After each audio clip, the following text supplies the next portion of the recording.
안녕하세요. 이번에는 천간, 경금, 신금이 있어가지고 지지 사유축 합력이 어떻게 영향을 주는지 살펴보도록 하겠습니다. 경금, 신금은 큰 칼, 작은 칼이잖아요. 우리가 경금, 신금일주로 태어났다. 그러면 일단은 물상적으로요. 칼로 태어났다. 이렇게 보시면 돼요. 경금은 큰 칼이에요. 큰 칼. 그래서 숙살직근이 있다. 이렇게 이제 보는데요. 그럼 경금이 있어가지고 지지의 사유축이 어떤 역할을 하느냐. 이걸 봐야 되잖아요. 자, 이제 이걸 보기 전에 일단은 경금이 뭐냐, 큰 칼의 존재 가치는 뭐냐, 이걸 봐야 되겠죠. 그럼 경금은 존재 가치가 칼이기 때문에 목적이 나무죠, 나무. 나무를 자르는 거잖아요. 나무. 그래서 목이 반드시 필요하다. 목 있죠, 목. 목이 곧 재물이잖아요. 금극목이기 때문에. 그런데 이 목이 필요한데 이때 경금 힘이 없다. 밑에 예를 들어서 사유축이 안 되고 뭐 사화, 오화 이런 거 있죠. 화가 강하다. 그러면 화가 금이 돼갖고 이 재물이 와도 취할 수가 없죠. 자를 수가 없는 거잖아요. 강하지 못하면 재물을 얘를 쓰러뜨리지 못합니다. 그래서 사유축 이럴 때는 강하게 하기 때문에 좋은 거구나. 힘을 있게 하는 거죠. 을목도 마찬가지입니다. 간목, 을목이 있죠. 을목이 있는데 우리가 이제 경금한테 있어서 가지고 나무가 왜 중요하냐. 재물도 되지만은 우리가 이 칼을 보게 되면 항상 손잡이는 나무입니다. 나무. 손잡이가 나무기 때문에 나무가 없다. 손잡이가 없는 거예요. 그러면은 어떻게 되겠습니까? 이 칼에 내가 베이는 거죠. 피가 나겠죠. 그래서 나무가 너무 중요합니다. 경금일주한테는 이 나무가 있는 나무는 꼭 봐야 돼요. 꼭 봐야 되고, 꼭 보고 나서 사유축이 잘 되면은 힘이 있으니까 또 좋은 거죠. 힘이 있으니까 취할 수가 있죠. 그리고 목이 있고 이제 화가 있다. 두 번째 목화토금수에서요. 화가 병화정화죠. 그런데 경금한테 병화정화는 뭡니까? 화극금. 이건 관이죠. 이게 녹는 거죠. 금이 태양에, 불빛에 아니면 큰 불에 녹는 상태이기 때문에 좋지가 않습니다. 이때는. 그래서 이때는 반드시 임수라든가 어떤 물 있죠. 지지의 신자진. 이런 물이 이 병화정화를 통제를 해줘야 되지 이 경금, 신금은 버틸 수가 있어요. 그래서 유일하게 경금, 신금한테는 병화정화가 아주 1차적으로 중요하지는 않다. 이렇게 보셔야 돼요. 화는 왜냐? 이 일간으로 태어나신 이 경금, 신금을 불로 녹이기 때문에. 그래서 그렇습니다. 그래서 화가 있다. 관은 있지만은 좋지만은 이때는 분명히 임수라든가 큰 물로 얘를 방어를 해야 된다. 이럴 때 사유축이 중요한 거죠. 사유축이 돼야 되지 이 물이 계속 오랫동안 유지되죠. 금생수가 되잖아요. 금생수. 그래서 오랫동안 유지시키기 때문에 얘가 오랫동안 이 병화정화를 막아버리겠죠. 얘를 못 녹이게끔. 그리고 이 사유축이 되어야지 또 이 재물이 간목이라는 재물이 이게 잘 뿌리 내리고 서 있겠죠. 이렇게. 그리고 이게 이제 다양하게 이렇게 움직여서 돌아가는 거죠. 입체적으로.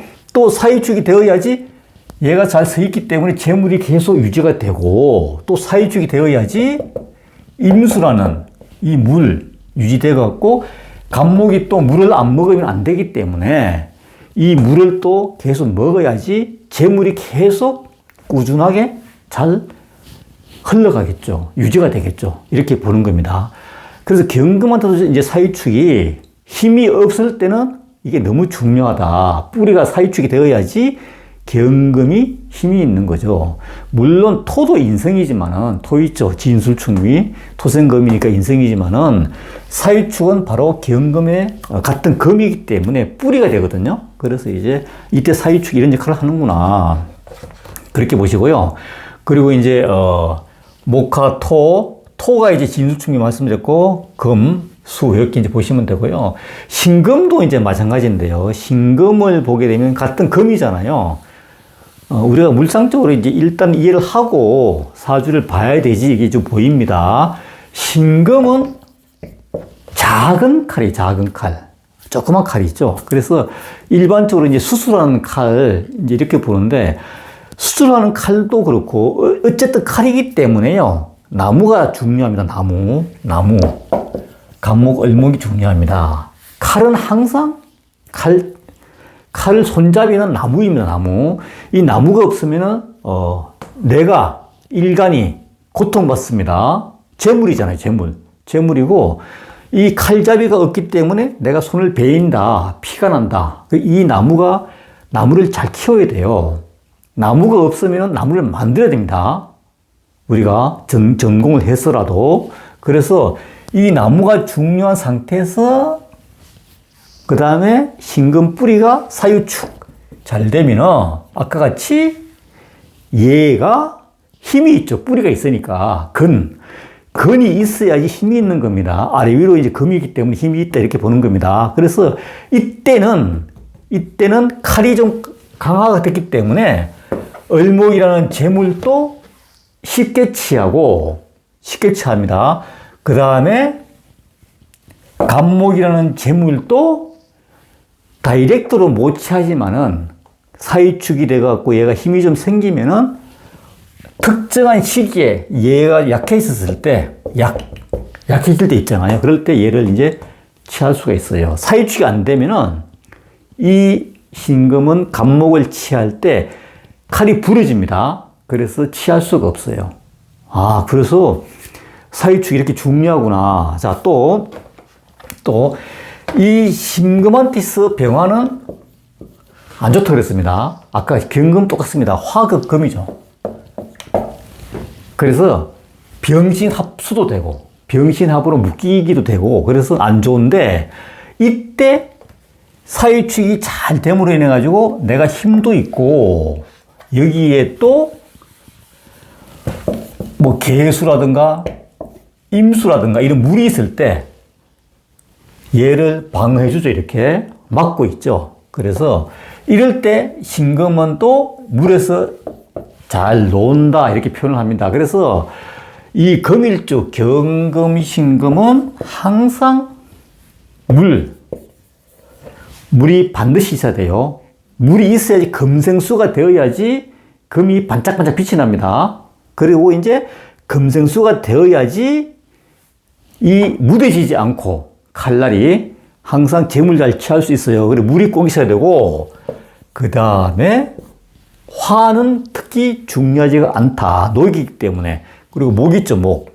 아까 같이 목이 너무 중요하죠. 목이 있어야지 이 목이 재물인데 또 이 나무가 물도 먹어야 되니까 재물이 항상 유지가 되는 겁니다. 그러면서 사유축이 되어야지 일간이 또 힘이 생기는 거죠. 그리고 와서 이제 사유축이 이제 되고 물이 있을 때 진짜 필요한 간이 올 때도 이제 감당할 수가 있죠. 그리고 이제 명관, 밝은 관, 좋은 관 이렇게 이제 말씀드릴 수 있는데 그런 관이 좋아진다 이렇게 보시면 됩니다. 그리고 목화 토금수 해가지고 그 다음에 이제 수 아까 같이 수가 있지만은 천간에 개수 노는 물이 금생수 노는 물이 있지만은 이 물이 마르지 않으려 그러면 여기서 사유축이 되면은 굉장히 이제 이 물에서 오랫동안 신금이 놀 수 있으니까 숙살직근이 오랫동안 유지가 된다 이렇게 보는 겁니다. 숙살직근 금이 존재하는 근본적인 목적이 돼요. 숙살직근이 죽이고 살리는 거 그런 거 있죠. 그래서 이렇게 이제 경금, 신금한테도 사유축이 이런 부분에서 굉장히 중요하구나. 보통 일반적으로 이제 재물하고 관이잖아요. 재물이 있는데 간목이 있는데 사유축이 안 되면은 간목은 그냥 쓰러져겠죠. 왜냐? 뿌리 깊게 못 내렸잖아요.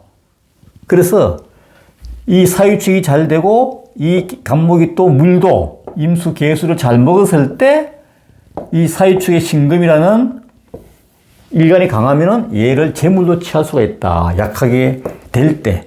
을목은 바로 취할 수가 있고, 격에 맞으니까. 음간이니까. 그래서 이, 물이 너무 중요하다. 또, 물이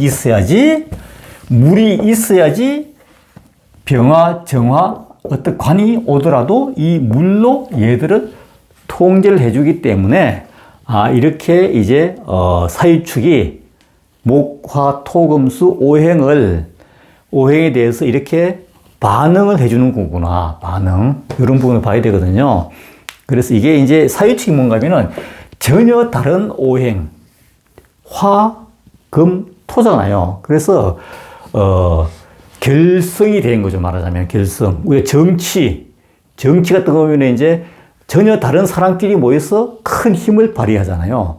그런 이제 시족 같은 경우는 같은 친족끼리 어떤 그 동양끼리 모임 같은 경우는 이게 아니겠죠. 같은 성향의 모임이 아니고 여기는 전혀 다른 모임입니다. 결성 조직입니다. 그래서 굉장히 큰 힘을 발휘하는 겁니다.